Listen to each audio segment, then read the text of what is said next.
nosotros utilizamos o utilizábamos transporte, ya sea público o privado, principalmente antes de la pandemia. Y bueno, este sector que nos permite movilidad, que nos permite movernos, ha sido uno de los que también ha sido más golpeados ante la crisis sanitaria por COVID-19. ¿Qué está pasando en este sector? ¿Cómo se está adaptando? Pues hoy está con nosotros Leonardo Cano, quien es especialista en transporte del Banco Mundial, para hablarnos de un análisis que realizaron, el cual habla de los riesgos o impactos del transporte en Colombia, tanto en el corto, mediano y largo plazo. ¿Cómo estás, Leonardo? Gusto en saludarte. Jessica, ¿qué tal? Encantado de estar acá. Gracias por acompañarnos y para iniciar me gustaría preguntarte, conforme a este análisis que realizaron, el que bueno, tú también estuviste involucrado, pues ¿qué fue lo que encontraron en cuanto al panorama actual del transporte ante un escenario de COVID-19 como el que estamos viviendo? Jessica, en efecto, en Colombia vivimos una etapa de restricciones a la movilidad y de cierres asociados a la COVID-19 bastante aguda entre abril y mayo de 2020.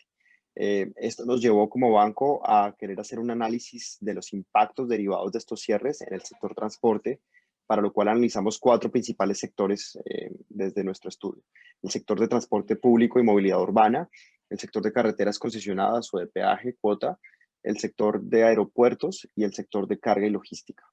Hicimos una serie de toma de informaciones y búsqueda de información para ver este impacto y logramos documentar una caída en la actividad económica y en la actividad en estos medios que nos llevó a niveles inferiores al 10% si se compara con lo que se veía en 2019. ¿Qué quiere decir esto básicamente? Que las ciudades se quedaron bastante quietas por un periodo de casi 2 meses entre abril y mayo. Las carreteras no tuvieron tráfico, los aeropuertos y los aviones se quedaron en el suelo en Colombia, y el sector de logística y las cadenas de logística y carga también vieron impactos en el abastecimiento y la distribución de bienes desde los principales puntos de producción y puertos hacia las grandes ciudades. Obviamente, esto trajo un impacto importante y significativo en el equilibrio y la estabilidad financiera de muchos de estos proveedores de servicios. En Colombia, como en muchos países de la región de América Latina, el gobierno trabaja de la mano con el sector privado en la provisión de estos servicios, y las restricciones de la movilidad realmente generaron una caída en ingresos que pusieron en dificultad o en jaque el equilibrio financiero de los mismos. Y es que, ¿sabes qué, Leonardo? Es increíble porque es un escenario que la verdad no nos podríamos haber imaginado, yo creo que la mayoría de las personas, ¿no? Y con esto que nos comentas sobre la reducción en el transporte, tanto público como en el uso de carreteras o de viajes, ¿no? En aviones, ¿qué se puede hacer o qué están haciendo los gobiernos? Algunas acciones que nos pudieras destacar. Efectivamente, creo que conforme los gobiernos tomaron decisión de dar estos cierres en las ciudades y en general en la actividad económica, también se dio la necesidad de impartir algunas medidas de política pública que buscaran chocar o contrarrestar estos impactos y estos riesgos. Por ejemplo, vimos como en varios casos se levantaron los cobros de cuotas o de peajes en carreteras para que los ciudadanos no tuviesen que pagarlas. Se levantaron los cobros en servicios de transporte público o los cobros, digamos, en tasas e impuestos aeroportuarios. Y también desde el lado del gobierno se establecieron un paquete de medidas que para el caso de transporte contabilizamos en 16 decretos, que buscaron de cierta forma dar algo de oxígeno y dar alguna flexibilidad en las condiciones que se establecían para muchos de estos prestadores de servicio y para los mismos ciudadanos. Y es así como Colombia, con estas medidas que adelantó, ha logrado mantener cierto equilibrio entre lo que cuesta operar estos sistemas y mantenerlos a flote versus la caída de ingresos que han tenido en el tiempo. Gracias, Leonardo. Qué interesante de algunas de las medidas que nos mencionas, de estas 16 que tomó el gobierno en Colombia. Me gustaría preguntarte para ir finalizando, ¿quiénes participaron en este análisis y cómo fue que lo realizaron? Efectivamente, este fue un análisis que lideramos desde la práctica global de transporte en el Banco Mundial, Ok. muy en coordinación con el gobierno colombiano, el Ministerio de Transporte en Colombia, el Departamento Nacional de Planeación, quienes son los entes rectores que tienen que liderar el aspecto de política pública en el sector transporte.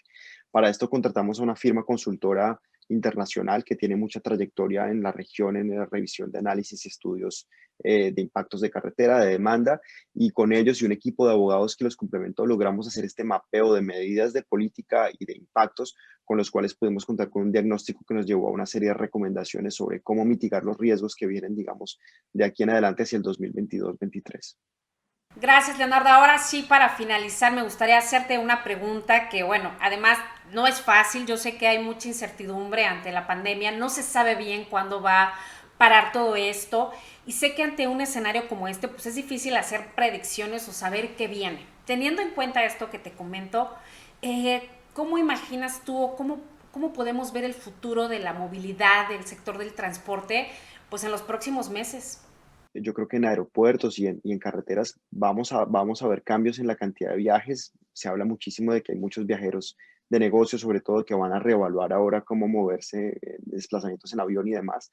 Pero es en las ciudades donde yo veo el cambio más importante. Se ha visto cómo, por un lado, se nos ha flexibilizado nuestra posibilidad de trabajar, se nos ha permitido a muchos trabajar remotamente, trabajar virtualmente, tener horarios escalonados o diferentes de trabajo, y se nos ha dado también la posibilidad de pensar en buscar modos alternativos de transporte.